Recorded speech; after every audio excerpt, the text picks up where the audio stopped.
بسم اللہ الرحمن الرحیم۔ السلام علیکم viewers, welcome back to my YouTube channel Islamic حکایات۔ آج کی ویڈیو میں آپ کو زکوٰۃ کی اہمیت قرآن و حدیث کی روشنی میں تفصیلاً بتاؤں گی۔ زکوٰۃ ایک عربی زبان کا لفظ ہے جس کے معنی ہیں پاکیزگی اور برکت، یعنی کہ زکوٰۃ دینے والے شخص کا بقیہ مال پاک ہو جاتا ہے اور اللہ تعالیٰ اس میں برکت ڈال دیتا ہے۔ زکوٰۃ ادا کرنا ہر مسلمان پر فرض ہے۔ قرآن مجید میں سورۃ ابراہیم کی آیت نمبر 31 میں اللہ تعالیٰ فرماتے ہیں کہ جو میرے خاص ایمان والے بندے ہیں ان سے کہہ دیجئے کہ وہ نماز قائم کریں اور ہمارے دیے ہوئے رزق سے خرچ کرتے رہیں، پوشیدہ طور سے بھی اور اعلانیہ طور پر بھی۔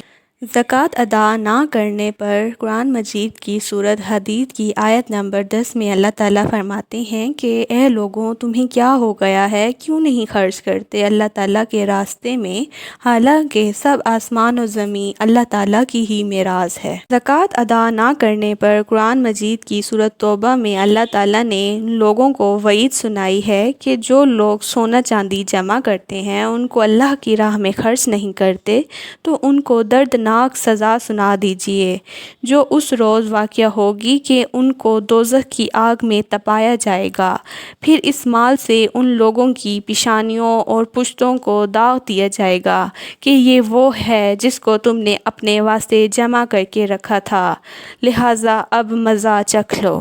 حدیث نبوی کی روشنی میں حضرت جابر رضی اللہ عنہ سے روایت ہے کہ رسول صلی اللہ علیہ وآلہ وسلم کا ارشاد ہے، جو شخص مال کی زکوٰۃ ادا کر دے تو اس مال کا شر اس شخص سے دور جاتا رہتا ہے۔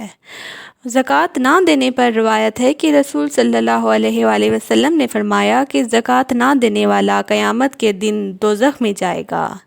ایک اور حدیث سے روایت ہے کہ جو شخص نماز کی پابندی کرے اور زکوٰۃ ادا نہ کرے وہ مسلمان نہیں۔ صحیح بخاری سے روایت ہے کہ رسول صلی اللہ علیہ وآلہ وسلم فرماتے ہیں کہ اسلام کی بنیاد 5 چیزوں پر ہے: اللہ اور اس کے رسول پر ایمان لانا، نماز پڑھنا، زکوٰۃ ادا کرنا، روزے رکھنا اور بیت اللہ کا حج کرنا۔ زکوٰۃ ادا کرنا ہر اس شخص پر فرض ہے جس کے پاس سال تک کم سے کم مالیت موجود ہو اور وہ اس میں سے 2.5% زکوٰۃ ان لوگوں کو دے جن کا قرآن میں ذکر ہے۔ سورۃ توبہ میں اللہ تعالیٰ فرماتے ہیں کہ زکوٰۃ فقیروں، مسکینوں اور ان کے لیے ہے جو اس کی وصولی کے لیے مقرر ہیں۔ رسول صلی اللہ علیہ وآلہ وسلم نے فرمایا کہ جسے اللہ نے مال دیا اور اس نے اس کی زکوٰۃ نہیں ادا کی تو قیامت کے دن اس کا مال نہایت زہریلے گنجے سانپ کی شکل اختیار کرے گا۔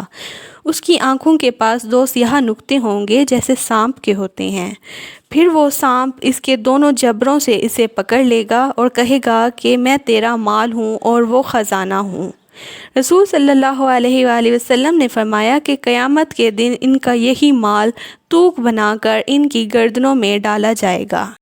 معزز سامعین، زکوٰۃ کے بارے میں ایک اہم سوال جو اکثر لوگ پوچھتے ہیں کہ زکوٰۃ کن چیزوں پر فرض ہے، تو زکوٰۃ 4 چیزوں پر فرض ہے: سونا، چاندی، نقدی اور مال تجارت۔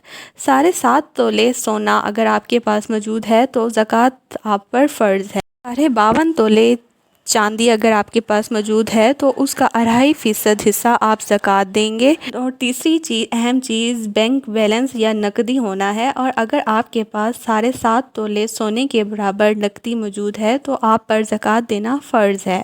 اور مال تجارت کا بھی وہی حساب ہے کہ اگر آپ کے پاس سونا اور چاندی کے برابر مال تجارت موجود ہے تو آپ پر زکوٰۃ دینا فرض ہے۔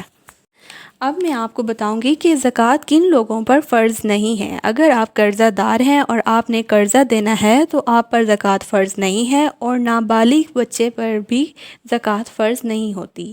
عزیز سامعین، زکوٰۃ کے مسائل میں ایک یہ سوال اٹھتا ہے کہ زکوٰۃ کن لوگوں کو دینا جائز ہے، تو زکوٰۃ اپنے خاندان میں سے مستحق لوگوں کو دینا چاہیے، لیکن وہ آپ کی وراثت میں شامل نہ ہوں۔ باپ اپنی بیٹی کو زکوٰۃ نہیں دے سکتا، اپنی بیوی کو زکوٰۃ نہیں دے سکتا، لیکن البتہ اپنی بہن کو زکوٰۃ دی جا سکتی ہے۔ معزز سامعین، زکوٰۃ پوری ادا کرنی چاہیے۔ اگر آپ کی زکوٰۃ 20,000 بنتی ہے اور آپ نے 19,000 دیا تو بھی زکوٰۃ قبول نہیں ہے۔ اللہ تعالی ہم سب کو زکوٰۃ ادا کرنے کی توفیق عطا فرمائے۔ دعاؤں میں یاد رکھیں۔ اللہ حافظ۔